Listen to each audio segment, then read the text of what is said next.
વડોદરા શહેરના છાણી જકાતનાકા કેનાલમાં ગાબડું. છાણી જકાતનાકા વિસ્તારમાં આવેલી કેનાલમાં ગાબડું પડતા સ્થાનિકોમાં ચિંતા ફેલાઈ ગઈ છે. ચોમાસું નજીક આવી રહ્યું હોવા છતાં હજુ સુધી સમારકામની કામગીરી શરૂ ન થતાં લોકોમાં તંત્ર પ્રત્યે રોષ જોવા મળી રહ્યો છે. સ્થાનિકોના જણાવ્યા મુજબ જો ચોમાસા પહેલાં કેનાલનું યોગ્ય સમારકામ નહીં કરવામાં આવે તો ટીપી-13 વિસ્તારમાં વરસાદી પાણી ઘરો સુધી પહોંચી શકે છે, જેના કારણે અન્ય પરિવારોને મુશ્કેલીનો સામનો કરવો પડી શકે છે તેવી ભીતિ વ્યક્ત કરવામાં આવી રહી છે.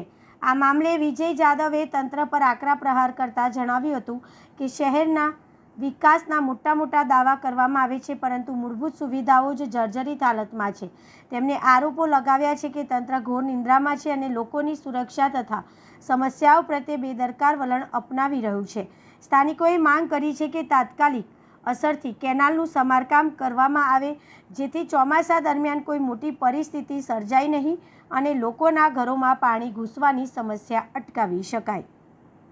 હાલ આપણે જે નર્મદા કેનલ કે જે ટીપી-13માંથી વહી રહી છે એ કેનલ પર જેટલું મોટું ગાબડું પડ્યું છે.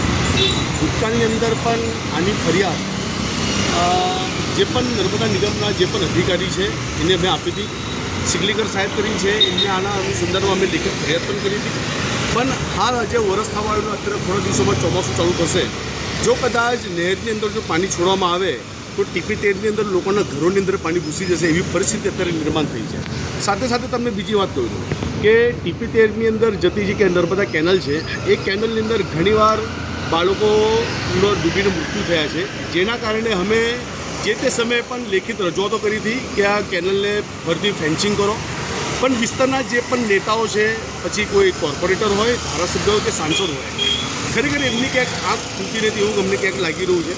કારણ અમે ફક્ત ને ફક્ત જ્યારે ઇલેક્શન આવે છે ત્યારે અમે વોટ લેવા જઈએ છીએ, પણ જ્યારે લોકોને હાલાકી પડતી હોય, લોકોને નુકસાન જતું હોય ને લોકોને જીવ જતા હોય એ વાતને કોઈ પણ નેતા ગંભીરતા લેતા નથી. અમારા જેવા અત્યારે તમને કહી દઉં કે લાસ્ટ ટાઈમ 2 વર્ષ પહેલાં મેં અને અમારા જે પણ સાથી મિત્રો છે એમના થકી નર્મદા કેનાલ જે પણ અધિકારી છે છાણી જકાતનાકા બેસે છે એમને આવેદનપત્ર પણ આપ્યું હતું કે આ કેનલોની અંદર ઘણા બધા અકસ્માતો થાય છે, બાળકો ડૂબીને મરે છે, તો એને ફેન્સિંગ કરો. પણ અત્યાર સુધી એ પણ માંગ પૂરી કરવામાં નહીં આવી. એટલે આજે આ ચેનલના માધ્યમથી એક વાત કહેવા માંગીશ કે છાણી કેનલની અંદર જે ટીપી-13માંથી વહી રહી છે, જો કદાચ એનું સમારકામ વહેલી તકે ન થાય તો આવનારા ચોમાસાની અંદર જો લોકોના ઘરોની અંદર પાણી ઘૂસે એવી પરિસ્થિતિ નિર્માણ થઈ શકે છે.